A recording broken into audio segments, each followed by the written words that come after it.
Gold, trusted gold buyers. మీరు తాకట్టు పెట్టిన బంగారాన్ని విడిపించి ఈ రోజు ఉన్న మార్కెట్ ధరకు కొనబడను.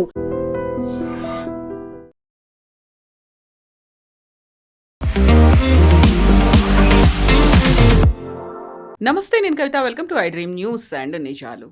కాక్రోచ్ జనతా పార్టీ ఇప్పటికి కూడా ధర్నా కొనసాగిస్తూనే ఉంది. ధర్మేంద్ర ప్రధాన్ రాజీనామా చేయాలి అనేటువంటి ప్రధాన డిమాండ్తో కేంద్ర ప్రభుత్వంతో చర్చలకి న్యూట్రల్ ప్లేస్లో జరపడానికి కూడా థర్డ్ ఫేజ్ అనేది జరగబోతున్నాయి. బట్ ఇంకొక వైపు సోనం వాంగ్చుక్ ధర్మేంద్ర ప్రధాన్ రాజీనామాని ప్రస్తావించకుండానే తన దీక్షను విరమించారు 26 రోజుల తర్వాత. అక్కడేమైనా స్ప్లిట్ అనేది కనిపిస్తోందా? ఇందులో కూడా చాలా కీలకంగా కనిపిస్తోంది. కాక్రోచ్ జనతా పార్టీకి సంబంధించి కేంద్ర ప్రభుత్వం కూడా ఒక మైండ్ గేమ్ ప్లే చేయబోతోంది అనేటువంటి మాట. సమూలమైనటువంటి ప్రక్షాళనలను నేషనల్ టెస్టింగ్ ఏజెన్సీలో తీసుకొస్తున్నాము అని చెప్తూనే ధర్మేంద్ర ప్రధాన్ రాజీనామా గురించి కేంద్ర ప్రభుత్వం ఎందుకు మాట్లాడట్లేదు? బోల్డని క్వశ్చన్స్ ఉన్నాయి. మనతో పాటుగా ఉన్నారు సీనియర్ జర్నలిస్ట్ సురేష్ కొచ్చతిల్ గారు. సార్ నమస్తే. సోనం వాంగ్చుక్కి దీక్ష విరమింపచేసింది కేంద్ర ప్రభుత్వం. అది మళ్ళీ సీజేపీతో చర్చలు కూడా జరుపుతోంది. అయితే ఇక్కడ చాలా క్లియర్గా కనిపిస్తోంది, ధర్మేంద్ర ప్రధాన్ రాజీనామా గురించి సోనం వాంగ్చుక్ ఏం మాట్లాడలేదు. బట్ సీజేపీ మాత్రం దాన్నే పట్టుదలగా ఉంది. ఇద్దరు రెండు వర్షన్స్ ఎందుకు అలా కనిపిస్తోంది? సోనం వాంగ్చుక్ ఫాస్ట్ ఎండ్ చేసినప్పుడు ఆయన దీనికన్నా ముందు కూడా ఒక లెటర్ రాశారు, గుర్తుంటుంది, హాస్పిటల్ నుంచి, మెదాంతా నుంచి. దాంట్లో కూడా రాజీనామా గురించి ఏం అడగలేదు. ఎందుకంటే ఈవెన్ సుప్రీంకోర్టులో ఈ కేసు ఇప్పుడు నడుస్తుంది. మూడు కేసులు నడుస్తుంది. ఒకటి about the violence, so called violence against police అంటున్నారు. మా మీద దాడి చేశారు. 2500 మందిని ఐడెంటిఫై చేస్తాం. క్రిమినల్స్, హార్డ్ కోర్ క్రిమినల్స్, వాళ్ళ మీద కేసు ఉన్న వాళ్ళని through facial recognition system recognise చేసాం. వాళ్ళని కూడా డిటైన్ చేస్తున్నామని చెప్పేసి. దాని కాకుండా చాలా మటుకు అక్కడ జరిగిన వైలెన్స్లో కత్తిలు, తుపాకీ, నిన్న ఒక ఇద్దరిని పట్టుకున్నారు with country made pistols. Anyway అది ఒక లా అండ్ ఆర్డర్ ఇష్యూ, మనం అక్కడ వెళ్ళక్కర్లేదు. బహుశా ఇవాళ రేపు ఇంకా ఎక్కువ వైలెన్స్ ఉంటుంది, ఎందుకంటే వీకెండ్ ఉందని చెప్పేసి. కానీ ఒక మాట మనం అర్థం చేసుకోవాలి, ఇప్పుడు there is a clear division in the CJP camp. Okay, Abhijit దీప్కేతో నాకు జాండీస్ అయిందని చెప్పి నేను వెళ్ళిపోతున్నా అని చెప్పి పక్కనే వెళ్ళిపోయారు. కానీ అది కాదు మోస్ట్ ఇంపార్టెంట్, ఆయన క్రెడిబిలిటీ కూడా ఉంది. బాస్టన్ యూనివర్సిటీ నుంచి సస్పెండ్ చేసి పంపించారని చెప్పి ఇప్పుడు బాస్టన్ యూనివర్సిటీ నుంచి వస్తున్న న్యూస్ ఉంది. నేను బహుశా అక్కడి నుంచి డీటెయిల్స్ తెప్పిస్తున్నాను. He was deported from the US. అదే, so now that news is coming forth. So US government కూడా ఇప్పుడు క్లారిఫై చేయబోతున్నారు what happened with him, why did he do fraud in the US అని. ఎనీవే, ఇప్పుడు కూడా Aam Aadmi party మీ social media convener అని అభిజిత్ దీప్కే ప్రొఫైల్లో ఉంది అది. ఓకే, సీజేపీ అనగానే. ఇప్పుడు ప్రాబ్లం ఎక్కడైపోయిందంటే కాంగ్రెస్కి అభిజిత్ దీప్కేతో ఏం పని లేదు. చాలా క్లియర్గా వాళ్ళు చెప్పేశారు, we will hold our own protest. మేము మా వైపు నుంచి మా ప్రొటెస్ట్ నడిపిస్తాం, పార్లమెంట్లో మేము గొడవ చేస్తాం, కానీ అభిజిత్ దీప్కేని we will not allow him to hijack this moment. చాలా క్లియర్గా సోనం వాంగ్చుక్ వైఫ్ కూడా డైరెక్ట్లీ అభిజిత్ దీప్కేని ఆయన అటాక్ చేశారు. ఇవాళ ఒక పెద్ద లెటర్ రాసి సోషల్ మీడియాలో. షీ సెడ్, మీకు ఇంతనే కాన్షియన్స్ లేదు, ఒక ఆయన ఫాస్టింగ్లో ఉన్నాడు 21 రోజులు, మీరు ఆయన వాడుకున్నారు. అండ్ న్యాచురల్లీ చాలామంది సోనం వాంగ్చుక్ ఫాస్ట్ని దేవానంద్ సినిమా ఒకటి ఉంది, గైడ్ అని చెప్పి, ఆర్కే నారాయణ్ మూవీ బుక్ మీద బేస్ అయినది. దాంట్లో సేమ్ ఫాస్టింగ్కి వెళ్తారు దేవానంద్ వర్షం కోసం. ఇది యాక్చువల్లీ ఫ్రాడ్. కానీ అక్కడ ఫాస్టింగ్లో కూర్చున్న తర్వాత ఆయన ప్రొఫైల్ మారిపోతుంది యాజ్ ఎ హ్యూమన్ బీయింగ్. ఇది అట్లనే అయిపోయింది. ఇది కూడా మీరందరూ కలిసి ఆయన్ని టార్గెట్ చేస్తున్నారు. అండ్ గైడ్ అని చెప్పలేదు, కానీ it is very obvious that what she was referring to. ఇప్పుడు జరిగింది ఏంటంటే, ఇప్పుడు యూనియన్ గవర్నమెంట్ సుప్రీంకోర్టులో 3 కేసులు డీల్ చేస్తుందని చెప్పింది. ఒకటి వైలెన్స్ గురించి, ఇంకోటి ఈ మార్పులు, ఏం మార్పులు తీసుకొస్తున్నారు పేపర్ లీకేజ్ అయితే, మూడోది నీట్ రిఫార్మ్ గురించి. 3 separate benches are listening to this. ఈ వైలెన్స్ కేసు మండే రోజు చీఫ్ జస్టిస్ చూసుకుంటారు. ఆల్రెడీ ఎగ్జిస్టింగ్ 2 కేసులు నడుస్తున్నాయి. దీంట్లో గవర్నమెంట్ చాలా క్లియర్గా చెప్పారు ఏంటంటే, మేము ఎన్టీఏ నేషనల్ టెస్టింగ్ ఏజెన్సీలో మార్పులు తీసుకొస్తున్నాం. 47 మందిని శాక్ చేశారు ఆల్రెడీ. ఎందుకంటే it's not a government agency, ఇది ఇండిపెండెంట్ ఏజెన్సీ, కానీ గవర్నమెంట్కి ఓవర్ సైడ్ కంట్రోల్ ఉంది దాంట్లో. సో రాధాకృష్ణ కమిటీ ఇచ్చిన రికమెండేషన్స్ కూడా ఏంటంటే, మీరు ఎక్కువ పర్మనెంట్ స్టాఫ్ని అపాయింట్ చేయండి, టెంపరీ స్టాఫ్ని పెట్టుకోకండి, టెంపరీ స్టాఫ్ ఎప్పుడు కాంప్రమైజ్ అవుతారని చెప్పేసి. సో గవర్నమెంట్ ఏమంటున్నారంటే, మేము రాధాకృష్ణ కమిటీ ఇచ్చిన రికమెండేషన్ 1, 2, 3, 4 మేము ఫాలో చేస్తున్నాం, ఆల్రెడీ ఇంప్లిమెంట్ చేస్తున్నామని చెప్పారు. దాంట్లో one main thing which government చెప్తుంది ఏంటంటే, కంప్యూటర్ బేస్డ్ టెస్ట్. సో నిన్న సుప్రీంకోర్టులో జరిగిన హియరింగ్లో చాలా మటుకు టెక్నికల్ క్వశ్చన్స్ అడిగారు బోర్డు. డేటా సెక్యూరిటీ ఏమవుతుంది, డేటా ఇంటెలిజెన్స్ ఏమవుతుంది, ఈ మెడికల్ ప్రొఫెషనల్స్ డాక్టర్స్ పెట్టిన పెటిషన్ అది. వాళ్ళు ఏమంటారంటే ఈ డేటాని డిజిటల్గా లాక్ చేయాలి క్వశ్చన్ పేపర్స్ని. సో దీంట్లో ఇప్పుడు మన పేపర్ బేస్డ్ టెస్ట్ నుంచి సిబిటీకి మూవ్ అవుతున్నప్పుడు చాలా ఇట్లాంటి ప్రశ్నలు వస్తాయి. బట్ దీనికంటే అన్నిటికంటే బెస్ట్ మోడల్ అడాప్ట్ చేయడం joint entrance exam IITs conduct చేస్తుంది. వాళ్ళ దాంట్లో లీకేజ్ లేదు, ఏం లేదు అంటే they have first class data security. So ఇది బెస్ట్ ఏంటంటే ఈ మొత్తం ఐఐటీ దగ్గర నుంచి కన్సల్టెన్సీ తీసుకొని దీన్ని ఇంప్లిమెంట్ చేయొచ్చు, లేకుంటే ఐఐటీకి అప్పగించవచ్చు దంటే ఐ థింక్ ఏదైనా ఒక ఐఐటీకి. ఇది ప్రొఫెసర్ కామకోటి లాంటి వాళ్ళు ఎవరైనా ఐఐటీ మెడ్రాస్ నుంచి they can take it up. సుప్రీంకోర్టులో అదే నడుస్తుంది. సో బహుశా ఇదే ఎండింగ్. సుప్రీంకోర్టులో చాలా క్లియర్గా గవర్నమెంట్ కౌంటర్ అఫిడవిట్ కూడా ఫైల్ చేస్తున్నారు ఇప్పుడు దీని గురించి. మన నెగోసియేషన్స్లో ఎప్పుడు, and I'm very big fan of negotiations, ఎందుకంటే నేను ఎయిర్క్రాఫ్ట్ నెగోసియేషన్స్ గురించి పుస్తకాలు చాలా చదివాను. ఇప్పుడు ఎక్కువ హైజాకింగ్స్ లేవు, కానీ ముందు 70s and 80sలో సెక్యూరిటీ అంత టైట్ లేనప్పుడు చాలా ఎయిర్క్రాఫ్ట్ హైజాకింగ్స్ జరుగుతుండే. No one was Entebbe, operation Entebbe చేశారు ఇస్రాయేల్ వాళ్ళు, Pan Am aircraft, I think it's Air France aircraft which was hijack to Entebbe, Uganda, Palestinian terrorist. అది కాకుండా మన దేశంలోని 3-4 హైజాకింగ్స్ జరిగింది. అందులో ప్రామినెంట్గా Kandahar, IC 814 was one thing. So ఇట్లాంటి చాలా మటుకు. అది కాకుండా ఉత్తరప్రదేశ్లో ఇందిరాగాంధీ గారిని అరెస్ట్ చేసినప్పుడు ఉత్తరప్రదేశ్ నుంచి ఇద్దరు just before election petition disqualify చేసినప్పుడు ఉత్తరప్రదేశ్ నుంచి 2-3 హైజాక్ చేశారు ఒక ఇండియన్ ఎయిర్లైన్స్ ఎయిర్క్రాఫ్ట్. అఫ్కోర్స్ వాళ్ళు ఢిల్లీలో వచ్చి సరెండర్ అయిపోయారు. వాళ్ళని ఉత్తరప్రదేశ్ కాంగ్రెస్ కమిటీలో చేర్చుకొని ఒకరికి ఎమ్మెల్యే టికెట్ కూడా ఇచ్చారు కాంగ్రెస్ వాళ్ళు. ఆలోచించండి. సో ఈ హైజాకింగ్స్లో ఎప్పుడైనా నెగోషియేట్ చేస్తున్నప్పుడు ఒక గేమ్ థియరీ అనే ఒక కాన్సెప్ట్ ఉంది. అంటే నెక్స్ట్ సైడ్ ఏం చేయబోతున్నారని యూ స్టార్ట్ థింకింగ్. ఓకే, వాళ్ళ దగ్గర 5 మంది హైజాకర్స్ ఉన్నారు, తుపాకీ ఉంది, బాంబులు ఉన్నాయి. So how do you deal with that అనమాట. What it believes other side can do. So government ఆలోచిస్తున్న CJP వాళ్ళు ఏం చేస్తారు. సో చెక్ పెట్టాలి అనేది నెగోసియేషన్స్ అదే ఉంటుంది. సో వాళ్ళు పెట్టిన 5 డిమాండ్లు, యూ విల్ సే 2 డిమాండ్లు మేము అంగీకరిస్తున్నాం. వాళ్ళు అంటారు కాదు 4 డిమాండ్లు మీరు అంగీకరిస్తారు. సారీ, వీల్ అరైవ్ ఎట్ 2.5 అంటే అక్కడ ఒక half part also they will negotiate. మరి కూరగాయల కోసం మనం బార్గెన్ చేస్తున్నట్లు.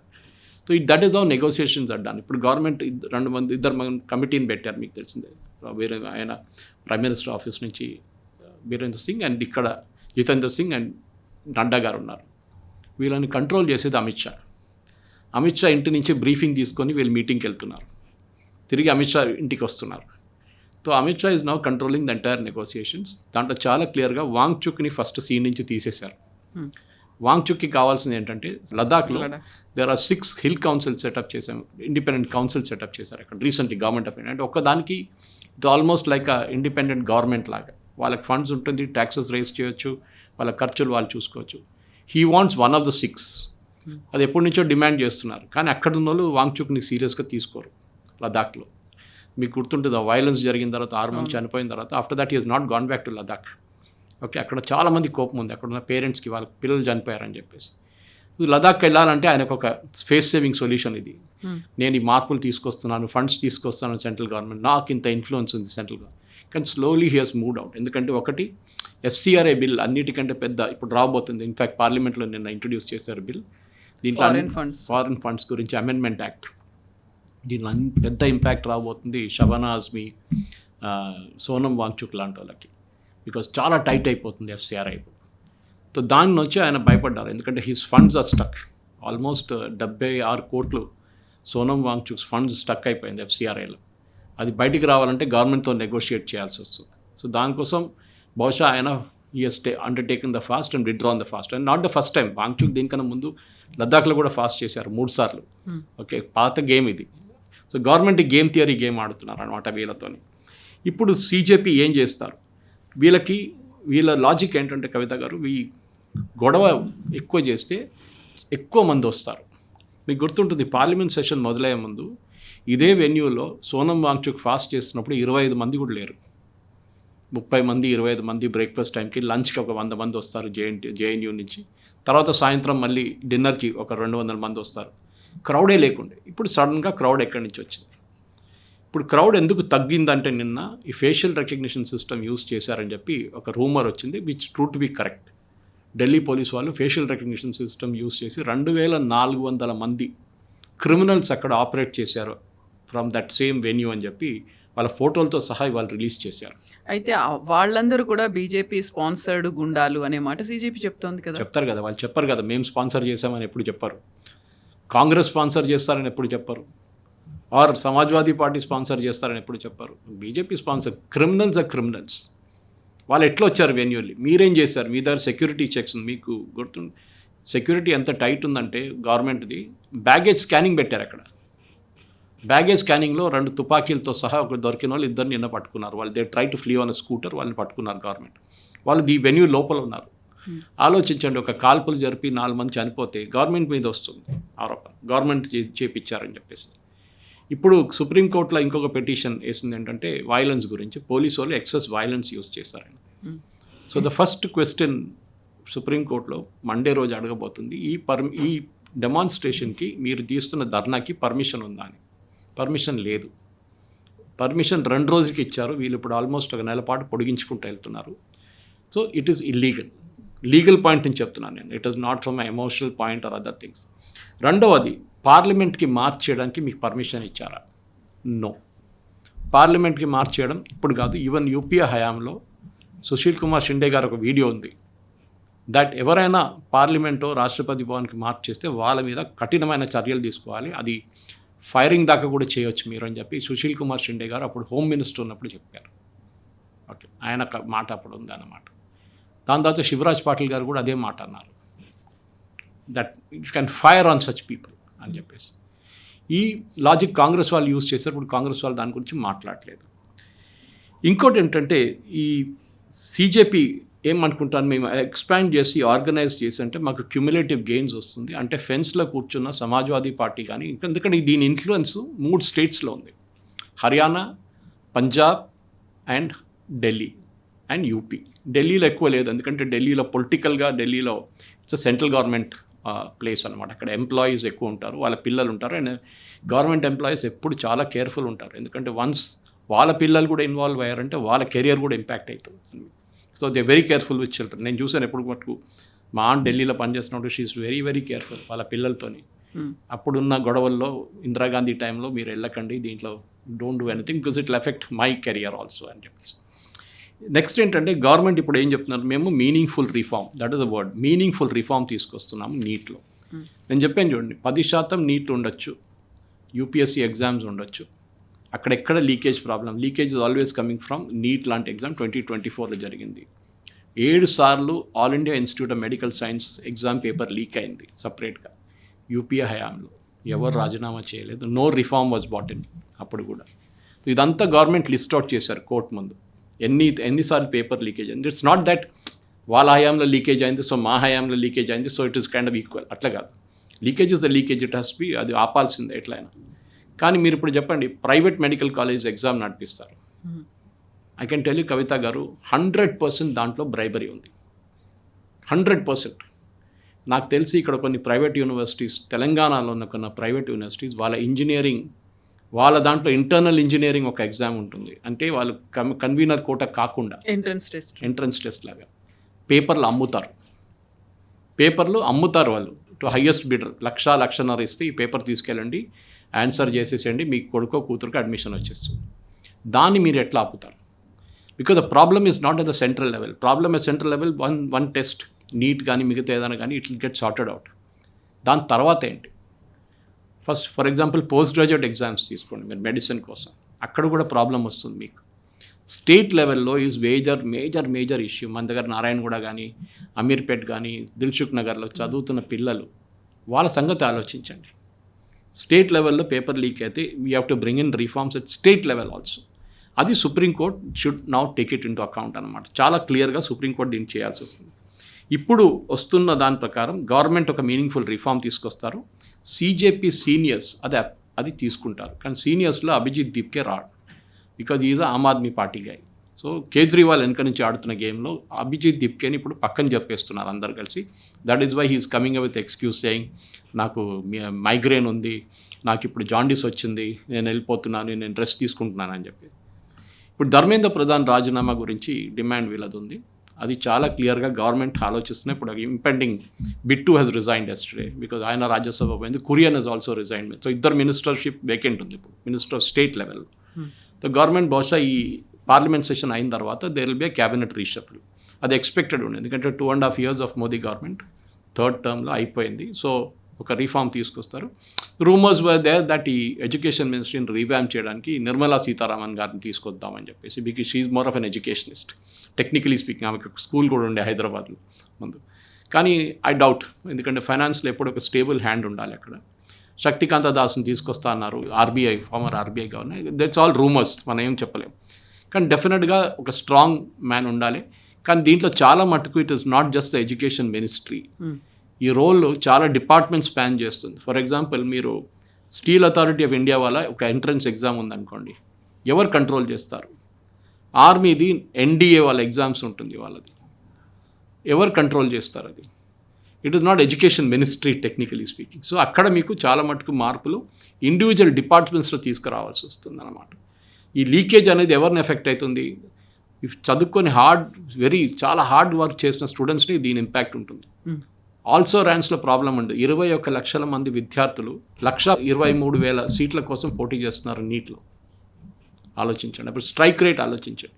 అది కూడా నేను దీనికన్నా ముందు కూడా మనం మాట్లాడాం దీని గురించి. లాస్ట్ 12 సంవత్సరాల్లో 63,000 సీట్లు ఉన్న మెడిసిన్ సీట్లు ఇప్పుడు 1,32,000 దాకా తీసుకొచ్చారు. ఓకే, 23 నుంచి 32, ఎందుకంటే some colleges will get there permission this year, academic year. So ఇది అంటే మీరు కాంపిటీషన్ ఎంత పెంచింది. సీట్లు మీరు రేపు తీసుకెళ్ళి అభిజిత్ దీప్కే చెప్పాడు మొన్న, ఎవరు ఎంట్రన్స్ రాస్తారో వాళ్ళందరికీ అడ్మిషన్ ఇవ్వాలంట. ఆలోచించండి, 21 లక్షల మంది ఎంట్రన్స్ రాస్తే 20 లక్షలు సీట్లు ఉండాలంట. This no way in hell 20 లక్షల సీట్లు మనకి మెడిసిన్లో రాదు ఎప్పుడు. దానికోసం ఐఐటి లాగా ఉంటుంది, ఎందుకంటే number of seats are limited. ఎగ్జామ్లో 16 లక్షల మంది రాస్తారు, అక్కడ వాళ్ళకున్న సీట్లు డబుల్ అయింది ఈ ఇయర్ కూడా, వాళ్ళ సీట్లు వాళ్ళకు ఉంటుంది. సేమ్ విత్ ఐఐఎం క్యాట్ ఎగ్జామ్లో. సో ఇప్పుడు సీట్లు అండ్ ఎంట్రన్స్లో రాసిన పిల్లలు మ్యాచ్ కారు. దానికోసం కట్ ఆఫ్ లెవెల్ ఉంటుంది, ఆ కట్ ఆఫ్ లెవెల్ నుంచి పైన వాళ్ళకి తీసుకుంటారు.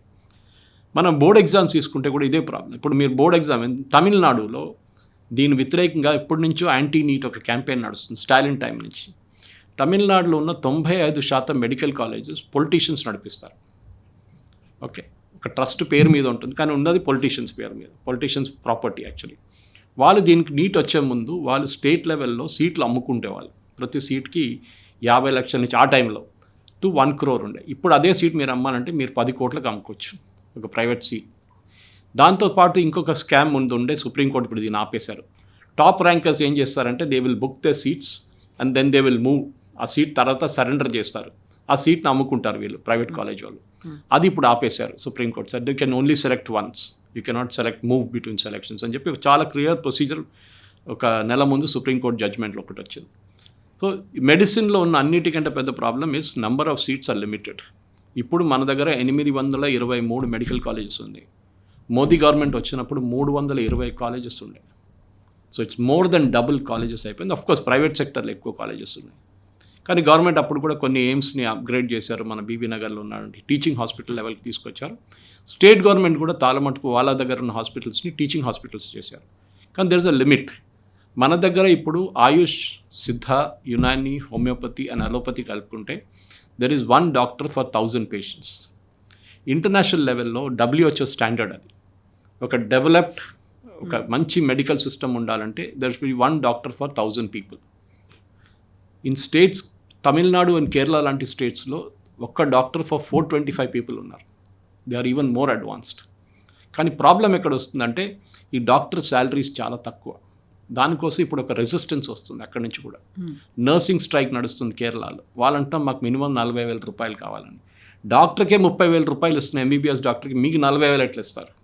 అక్కడ ప్రాబ్లం వస్తుంది అనమాట. మన దగ్గర జిహెచ్ఎంసీ లాగా, జిహెచ్ఎంసీలో స్వీపర్స్కి 65,000 రూపాయల జీతం ఉంది, అవుట్సోర్స్ స్వీపర్స్కి. ఐటీ డిపార్ట్మెంట్ జిహెచ్ఎంసీలో పనిచేసే డేటా ఎంట్రీ వాళ్ళకంతా 35,000 శాలరీ. అప్పుడు ఆలోచించండి. So this entire medical scene ఎందుకు క్రియేట్ అవుతుందంటే ఒక కోచింగ్ మాఫియాతో మొదలవుతుంది.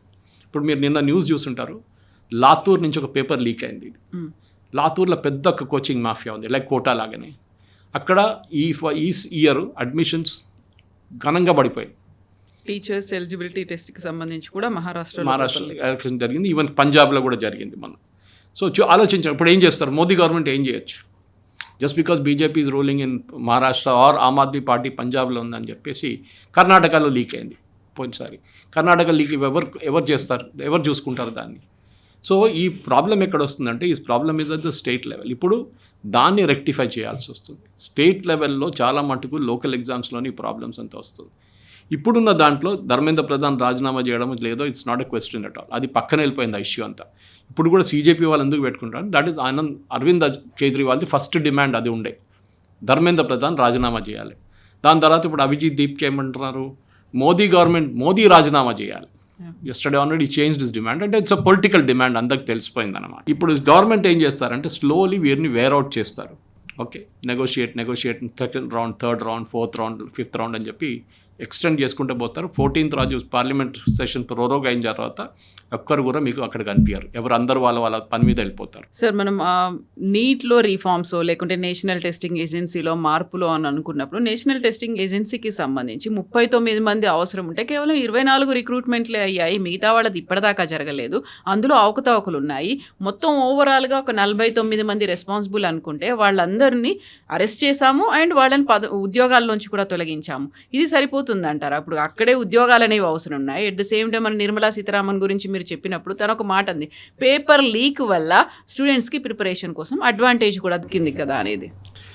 ఫస్ట్ 47 మందిని పంపించేశారు గవర్నమెంట్. దాంట్లో అందరు కరప్ట్ కాదు, చాలామంది కాంట్రాక్ట్లో ఉన్నారు. వాళ్ళు కాంట్రాక్ట్ అయిపోయింది, దేవర్ ఆన్ ఎక్స్టెండెడ్ పాయింట్. ఎందుకంటే ఎగ్జామ్ అయిన తర్వాత నెక్స్ట్ ఇయర్ రిక్రూట్మెంట్కి మళ్ళీ వీళ్ళని ఎక్స్టెండ్ చేస్తారు. యూజువలీ అదే ఉంటుంది మన దగ్గర. మీరు జిహెచ్ఎంసీ కానీ చాలా మటుకు స్టేట్ గవర్నమెంట్స్ డిపార్ట్మెంట్లో, రెవెన్యూ డిపార్ట్మెంట్లో అవుట్సోర్స్ స్టాఫ్ ఉంటారు, వాళ్ళని ఎక్స్టెండ్ చేసుకుంటూ పోతారు. ఈ problem with extension is corruption మొదలవుతుంది అక్కడ. మీరు ఎప్పుడు ఈసారి పెట్టుకున్న వాళ్ళని నెక్స్ట్ టైం పెట్టుకుంటే ప్రాబ్లం వస్తుంది. వాళ్ళు పెట్టుకోకపోతే ఇంకో ప్రాబ్లం ఉంది, ఎక్స్పీరియన్స్ వాళ్ళు దొరకరు. Again you to train this fellows again, procedure ఎట్లా ఉంటుందని చెప్పేసి అదొక పెద్ద డైకాటమీ మన దగ్గర. అది ఎట్లా సాల్వ్ చేయాలని నాదర్ సొల్యూషన్ లేదు. కానీ ఐ థింక్ ఒక mix of experienced and fresh hands తీసుకోవాలి. నెక్స్ట్ టైం ఎక్స్పీరియన్స్ వాళ్ళు తీసుకొని ఈ ఫ్రెష్ హ్యాండ్స్ ఎక్స్పీరియన్స్డ్ అయిపోతారు, కొత్త వాళ్ళని తీసుకోవాలి. పోలీస్ స్టేషన్ చూడండి, ఒక పోలీస్ స్టేషన్లో ఒక ఇన్స్పెక్టర్ కానీ కానిస్టేబుల్ 3 సంవత్సరాల కానీ ఎక్కువ ఉంచుకోరు. ఎందుకంటే they will develop a vested interest ఆ ఏరియాలో. లంచం తీసుకోవడం కానీ ఏమైనా కానీ ఒక టెండెన్సీ ఉంటుంది. ఆ టెండెన్సీని కట్ డౌన్ చేయడానికి అక్కడి నుంచి వాళ్ళు ట్రాఫిక్ పంపించేస్తారు, లేకుంటే స్పెషల్ బ్రాంచ్ పంపిస్తారు. అక్కడ 3 సంవత్సరాల తర్వాత మళ్ళీ ట్రాన్స్ఫర్ చేస్తారు, మిగతా అక్కడ ఇంటెలిజెన్స్ పంపిస్తారు. So this is to ensure that ఒక వెస్టెడ్ ఇంట్రెస్ట్ రాకూడదు. నిర్మలా సీతారామన్ గారు చెప్పిన దాంట్లో ఒక లాజిక్ ఉంది. ఇన్ఫాక్ట్ మొన్న ఒక ఎన్డీటీవీ డిబేట్లో ఒక అబ్బాయి మీకు గుర్తుండి చెప్పారు, Tyagi, I remember him saying one is reservation గురించి చెప్పారు, that is a debatable subject. కానీ రెండోది ఒక మాట అన్నారు, 2 ఎగ్జామ్లు ఎందుకు లేవు, which is a good thought. In fact నిన్నటి నుంచి ఆ డిస్కషన్ నడుస్తుంది సుప్రీంకోర్టులో కూడా, that why just 1 exam should decide your life. అది చాలా ఇంపార్టెంట్ పాయింట్. ఎందుకంటే ఇప్పుడు సిబిఎస్ఈ కూడా అదే డిసైడ్ చేశారు, ఎందుకు ఒకటే exam should be a part of your life. మీరు మొత్తం కెరియర్, మీరు 12 నెలలు చదివిందంతా ఒక ఎగ్జామ్లో మీకు ఆ 3 గంటల సేపులో your career is decided. No, it is not correct. So CBSE ఇప్పుడు ఆప్షన్స్ ఇచ్చారు, 2 సార్లు ఎగ్జామ్ రాయొచ్చు మీరు, and you can take the best of the 2 ranks. ఇప్పుడు నీట్లో కూడా అట్లా చేయవచ్చా అని అడిగితే ఇట్స్ బిగ్ డిబేటబుల్ సబ్జెక్ట్. నాకు ఈసారి మంచి ర్యాంక్ వచ్చింది, నెక్స్ట్ టైం నా ర్యాంక్ పోయింది, కానీ ఈ ర్యాంక్ తీసుకోవాలన్నా ఆ ర్యాంక్ తీసుకోవాలన్నా actually I take the higher rank. కానీ ఎంతమంది హయ్యర్ ర్యాంక్ నుంచి జనరేట్ చేస్తారో, ఎట్లా క్యాల్కులేట్ చేస్తారో, there should be a scientific methodology. కానీ నేను కూడా I'm all in agreement for that. Give 2 chances. ఇంకోటి ఏంటంటే ఆ అబ్బాయి చెప్పిన ఇంకో మాట కూడా ఉండే, దట్ సైన్స్ సబ్జెక్ట్స్ మీద ఎప్పుడు డిపెండెన్సీ ఉంటుంది. ఫర్ ఎగ్జాంపుల్ మీరు ఈవెన్ ఎన్డీఏ ఎగ్జామ్కి వెళ్తున్నప్పుడు ఒక అమ్మాయి కామర్స్ తీసుకున్నారనుకోండి, వాళ్ళ సెకండ్ టర్మ్లో 12th 11th 12th సిబిఎస్ఈలో ఆప్షన్స్ ఉంది అట్లాంటివి. అట్లా తీసుకున్నప్పుడు వాళ్ళు they cannot write proper NDA exam రాలేకపోతారు వాళ్ళు. For that matter any other mathematics ఉన్న ఏ పేపర్ అయినా కానీ అది ప్రాబ్లం వస్తుంది. సో మీరు ఆప్షన్స్ ఇవ్వాలి. సైన్స్లో కూడా 6 పేపర్లు ఉంటే బయాలజీ, కెమిస్ట్రీ, మ్యాథ్స్, ఫిజిక్స్ అట్లాంటి చాలా మటుకు సబ్జెక్ట్స్ తీసుకెళ్తే 3 పికప్ చేసుకోండి దాని నుంచి, which ever is suits you fine. ఎగ్జామ్లో చాలా రిఫార్మ్స్ రావాల్సింది మన దేశంలో. ప్రాబ్లం ఏంటంటే మనం ఎప్పుడు అమెరికాతో కంపేర్ చేస్తాం. మనకి rote learning is a methodology. ఎంట్రన్స్లో కూడా అంతే కదా, చదువుకుంటారు. ఈ కోచింగ్ మాఫియా గురించి చెప్పాం మనం అప్పుడు, లాతూర్లోను కోచింగ్ మాఫియా, కోటాలో. ఈ నీట్ బిల్లో అదొక కొత్త ప్రొవిజన్ తీసుకొచ్చారు. కోచింగ్ సెంటర్స్ని కూడా, స్టేట్లో ఉన్న coaching centres will be under NEET law. Okay, దాంట్లో చట్టం కొత్త మార్పు తీసుకు, నీట్ అని కాదు, ఎగ్జామ్ రిఫార్మ్స్లో, just me be clear, not NEET, exam రిఫార్మ్స్లో గవర్నమెంట్ కొత్త చట్టం తీసుకొచ్చిన దాంట్లో కోచింగ్ సెంటర్స్ని కూడా తీసుకున్నారు. దీంతో ఇప్పుడు మనం చూడాల్సింది, ఎందుకంటే కోచింగ్ సెంటర్స్ మీద పెద్ద ప్రెషర్ ఉంటుంది కవిత గారు. పేరెంట్స్ వచ్చి ఒక 5 లక్షలు పెట్టేసి మా కూతురికి లేకుంటే కొడుకుకి మీరు ఆ 10 లక్షలు పెట్టి మాకు అడ్మిషన్ ఇప్పియండి అన్నారు. ఐ రిమెంబర్ వన్స్ పుల్లేల గోపీచంద్ దగ్గర ఇది ఎట్లాంటి ఒక ఇన్సిడెంట్ జరిగిందంట. ఎవరో అకాడమీలో పేరెంట్స్ ఎవరో అస్సాం నుంచి ఎవరో వచ్చి 25 lakhs పుల్లేల గోపీచంద్ ముందు పెట్టి, I think that was amount, I don't remember, but one of my cousins who saw it told me this. పెట్టేసి మా కూతుర్ని maker the next PV Sindhu అని చెప్పారంట. గోపీచంద్ టోల్డ్ ఇట్స్ ఎంత డబ్బులు పెట్టినా కానీ పివి సింధు లాగానే తయారైంది. She worked hard for where she is. అది సింధు కానీ సైనా నెహ్వాల్ కానీ ఎవరైనా ఇట్ టేక్స్ 100 మంది వస్తే దాంట్లో 2-3 ఆ లెవెల్కి వెళ్తారు. మీరు డబ్బులు పెట్టారని చెప్పేసి I cannot make her the next PV champion కాదు. Same thing here also. మీకు తెలుసుంటుంది, ఈ మన దగ్గర ఉన్న, నేను వాళ్ళ పేర్లు తీసుకొని కానీ మన దగ్గర ఉన్న ఈ so called coaching colleges, slave schools అంటారు కొంతమంది, వాళ్ళు ఏం చేస్తారంటే వాళ్ళ ఫస్ట్ ఎంట్రన్స్ ఎగ్జామ్లో they will do an entrance exam అందరు జాయిన్ అయిన స్టూడెంట్స్కి. దాంట్లో they will detect the top 100 to 200 rankers. వాళ్ళని సపరేట్ క్యాంపస్లో పెడతారు, విచ్ ఇస్ నాట్ కరెక్ట్. ఎందుకంటే ఆ ఎగ్జామ్లో పాపం ఆ రోజు టెన్షన్లో ఆ అబ్బాయి అమ్మాయో కొంచెం అక్కడిక్కడ వెళ్ళి ఉంటారు. మీరు అదే సో కాల్డ్ స్లేవ్ స్కూల్స్లో మీరు 2-3 డివిజన్స్ పెడుతున్నారు. ఎందుకంటే మీకు టాప్ ర్యాంకర్స్ కావాలా రేపు ఫుల్ పేజ్ యాడ్లు పెట్టడానికి. That is what government needs to do. And I think బహుశా మోదీ గవర్నమెంట్ చేయబోతుంది అది. ఈ పేపర్లో పెట్టే ఫుల్ పేజ్ యాడ్లు తీసేసేయాలి ఫస్ట్. పిల్లల మీద చాలా పెద్ద ఒక నెగటివ్ కాన్సెప్ట్ వచ్చేస్తుంది. అడ్మిషన్ రాని పిల్లలు ఆ ఫోటో చూసి వాళ్ళ మైండ్లో వాళ్ళ సంగతి ఆలోచించండి. వాళ్ళ పేరెంట్స్ వాళ్ళ మీద చేస్తున్న అక్యూజేషన్ ఆలోచించి చూడరా వాళ్ళ ఫోటో వచ్చింది, చాలా పెద్ద సార్. అది ముందు ఆపాలి. This coaching mafia. కానీ కోచింగ్ ఎందుకు కవిత గారు?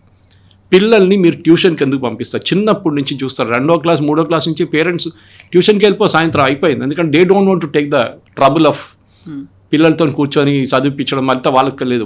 వాళ్ళ రెగ్యులర్ రొటీన్లో ఉన్నారు, డబ్బులు సంపాదించాలి, husband and wife both are working. ట్యూషన్కి వెళ్ళిపో అంతే. సాయంత్రం స్కూల్ నుంచి వచ్చి డ్రెస్ అంతా మార్చుకొని just freshen up and go to school, ఏదైనా తినేసి ట్యూషన్కి వెళ్ళిపో. వాళ్ళు హోంవర్క్ కూడా చేపిస్తారు ఇప్పుడు. దాంతో ఏమవుతుందంటే స్కూల్లో చేయని ఆ గ్యాప్ ఉంది చూడండి, అది ట్యూషన్ సెంటర్స్ ఫిలప్ చేస్తున్నారు. స్కూల్లో ఒక క్లాస్లో 50-60 మంది పిల్లలు ఉంటారు, కొన్ని స్కూల్స్లో 20 ఉంటారు. పర్సనల్ అటెన్షన్ లేదు. కోచింగ్ సెంటర్స్ కూడా ఇదే ఎక్స్ప్లాయిట్ చేస్తున్నారు. పొద్దున్న నుంచి సాయంత్రం దాకా బ్రేక్ లేకుండా నడిమిట్లో ఒక చిన్న లంచ్ బ్రేక్ ఇచ్చేసి స్పోర్ట్స్ లేదు, ఏం లేదు. వాళ్ళ మీద చాలా మటుకు ప్రెషర్ తీసుకొచ్చి అడ్మిషన్.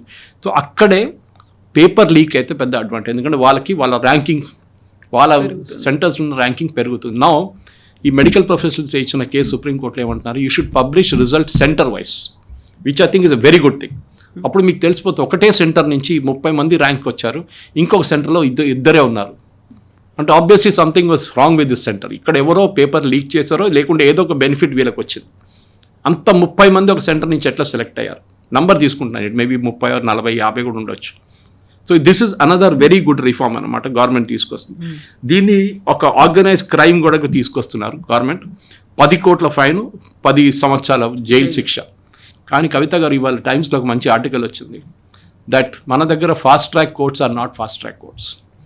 మనం నిర్భయ కేసులో చూసాం, ఫాస్ట్ ట్రాక్ కోర్ట్ శిక్షించి 6 వారాల లోపల శిక్షించేసారు, అయిపోయింది. ఆ కేసులు ఎక్కడున్నాయి ఇప్పుడు? బట్ దీంట్లో కూడా ఫాస్ట్ ట్రాక్ కోర్ట్ పెడుతున్నారు. ఏమవుతుంది? ఫాస్ట్ ట్రాక్ కోర్ట్ శిక్షించేస్తారు, then they will go to division, the మున్సిఫ్ కోర్ట్ లేకుంటే డిస్ట్రిక్ట్ కోర్ట్, అక్కడ ఒక 3 సంవత్సరాలు పడి ఉంటుంది. అక్కడ నుంచి హైకోర్టుకి వెళ్తారు నెక్స్ట్ అపీల్కి. హైకోర్టులో ఒక 5-10 సంవత్సరాలు పడి ఉంటుంది. అప్పుడు దాకా ఈయన 40 అయిపోతాడు, 50 అయిపోతాడు అబ్బాయి అమ్మాయి, లేకుంటే కోచింగ్ సెంటర్ ఓనర్ చనిపోయి ఉంటాడు. అప్పుడు దాకా ఏం చేస్తారు? What will you do? Fast track అనేది it should be the last thing. High court ఒకటే అపీల్ ఉండాలి. హైకోర్టులో ఒకటి అపీల్ తర్వాత no more appeals after that. అది కూడా time bound, within 6 months high court appeal dispose చేయాలి. ఈ ఫాస్ట్ ట్రాక్ అనేది ఇట్స్ మిస్నామర్. మనం దిశ కేసు తర్వాత చూసాం ఇక్కడ తెలంగాణలో. నిర్భయ కేసు తీసుకోండి మీరు, ఎక్కడుంది ఇప్పుడు దాకా అపీల్స్ ఫినిష్ కాలేదు. This is where the problem. మనం ఇదంతా అయిపోయిన తర్వాత 5 సంవత్సరాల తర్వాత దీని గురించి మర్చిపోతాం. ఆ సూసైడ్ చేసుకున్న పిల్లలకి కాంపెన్సేషన్ ఇవ్వాలి, ఇచ్చేస్తే ఏమవుతుందండి? రేపు మళ్ళీ ఎగ్జామ్లో 10 మంది సూసైడ్ చేస్తారు, మీరు మళ్ళీ వాళ్ళకి కాంపెన్సేషన్ ఇస్తారా? మన దగ్గర చూస్తాం, ఇంటర్మీడియట్ ఎగ్జామ్ కాగానే కొంతమంది పిల్లలు సూసైడ్ చేసుకుంటారు, కొంతమంది రిజల్ట్ వచ్చే ముందే సూసైడ్ చేసుకుంటారు భయపడి. ఇది ప్రాబ్లం అన్నమాట. ఎందుకంటే పేరెంట్స్ వైపు నుంచి ఉన్న ఇంక్రెడిబుల్ ప్రెషర్, కోచింగ్ సెంటర్ వైపు నుంచి ప్రెషర్, ఈ 2 తట్టుకోలేక పిల్లలు చనిపోతున్నారు. దానికి హెల్ప్ చేయడానికి వీళ్ళు టాప్ లెవెల్లో ఉన్న 100 అని చెప్పాను చూడండి, వాళ్ళకి లీక్ చేస్తారు క్వశ్చన్ పేపర్. సో దట్ వాళ్ళ ఇన్స్టిట్యూట్ ర్యాంక్స్ వస్తుంది, పేపర్లో యాడ్లు వస్తాయి, ఫుల్ పేజ్ యాడ్లు రిలీజ్ చేస్తారు. గవర్నమెంట్ తీసుకొస్తున్న ఈ చట్టాన్ని చాలా మటుకు మ్యాల్ ప్రాక్టీస్ ఆపొచ్చు. కానీ అపీల్స్ కూడా వీళ్ళు చాలా క్లియర్గా చెప్తున్నారు, అపీల్స్ కూడా చాలా మటుకు తగ్గించాలి. కానీ దాని డీటెయిల్స్ ఇంకా రాలేదు గవర్నమెంట్ దగ్గర నుంచి. సుప్రీంకోర్టులో ప్రెజెంట్ చేస్తున్నారు. ఇప్పుడు 2024 తర్వాత రాధాకృష్ణ కమిటీ ఇచ్చిన రికమెండేషన్ సిబిటీకి వెళ్ళాలి. సో సిబిటీ చేయాల్సిందే, కానీ డేటా ప్రొటెక్షన్ ఎట్లా ఉంటుంది, క్వశ్చన్ పేపర్స్ని ఎట్లా లాక్ చేస్తారు మీరు, ఎందుకంటే మీకు తెలుసు ఎట్లా ఉంటుందో 10,000 క్వశ్చన్స్ ఉంటుంది ఫిజిక్స్లో, దాని నుంచి ఒక 30 సెట్స్ తయారు చేయమంటారు, డిఫరెంట్ సెట్స్ జంబుల్డ్ అప్. అది ఎట్లా చేస్తారు, ఏం చేస్తారని ఐఐటి దగ్గర ఒక మోడల్ ఉంది జేఈఈలో, అదే మోడల్ మీరు ఫాలో చేయొచ్చు ఇక్కడ కూడా నీట్లో. ఫర్ ఎగ్జాంపుల్ మన దగ్గర ముందు ఎంసెట్ అని ఒక ఎగ్జామ్ ఉండే, ఇప్పుడు కూడా ఉందనుకుంటాను అది, కానీ దాంట్లో మెడిసిన్ లేదు ఇప్పుడు, only I think engineering is they.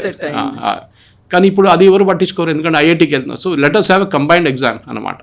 JEE and NEET combined exam లాగా, అంటే ఒకటే ఎగ్జామ్ కాదు, it should mean the same pattern అనమాట. సో దట్ వాళ్ళ మోడల్ మీరు కూడా ఫాలో చేయొచ్చు.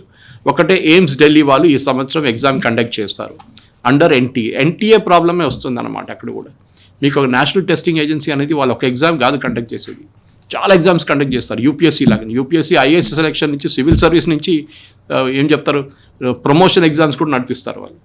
సో మన దగ్గర క్రెడిబిలిటీ ఎప్పటి నుంచో పోయింది, ఎగ్జామ్స్ది లేవు మన దగ్గర క్రెడిబిలిటీ. డబ్బులు ఉంటే మీరు ఎవరినైనా కొనుక్కోవచ్చు, మన దేశంలో అది మెయిన్ పాలసీ అనమాట.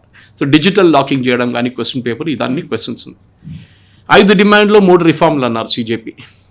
5లో గవర్నమెంట్ పాసిబ్లీ 2 అంగీకరిస్తారు, ధర్మేంద్ర ప్రధాన్ అంగీకరించరు. దాని తర్వాత 3 రిఫార్మ్లు అన్నారు. 3 రిఫార్మ్లు ఆల్రెడీ గవర్నమెంట్ ప్రపోజ్ చేశారు. చాలా రిఫార్మ్స్ ఉంది, సుప్రీంకోర్టు అప్రూవ్ చేయాల్సి వస్తుంది. అభిజిత్ దీప్కే కాదు, అక్కడ జేపీ నడ్డా గారు అప్రూవ్ చేయలేరు, because there is a case going on in the supreme court. ఆ కేసు లేకుంటే గవర్నమెంట్ ఏమైనా చేయొచ్చు. ఓకే, అది కాకుండా ఇప్పుడు ఈ పాలిటిక్స్ ఇవాళ కూడా మనం చూసాం, Congress spokes person and Samajwadi party Akhilesh Yadav అంటారు, కాంగ్రెస్ ఎట్లా నెగోషియేట్ చేస్తారు గవర్నమెంట్తోని, మేము లేమా ఇక్కడ, మీకన్నా ఎక్కువ సీట్లు మాకు ఉత్తరప్రదేశ్ నుంచి ఉంది, మీరెవరు నెగోషియేట్ చేయడానికని సమాజ్వాదీ పార్టీ అడుగుతున్నారు. So it has become a political game. ఎక్కడ మొదలైన ఇది ఎప్పుడైనా అంతే, మీరు ఫామ్ లా చూడండి, షహీన్ బాగ్ చూడండి, జామే మిల్లా ప్రొటెస్ట్, ఢిల్లీ రైట్స్ చూడండి, అన్నీ నార్మల్ దీని నుంచి మొదలై ప్రొటెస్ట్ పొలిటికల్ అయిపోయింది. ఏ రోజు పొలిటికల్ అవుతుందో ఇష్యూస్ అన్నీ పోతుంది అనమాట సైడ్ నుంచి. అదే ఇప్పుడు కూడా జరిగింది. Sir, thank you so much. Thank you very much.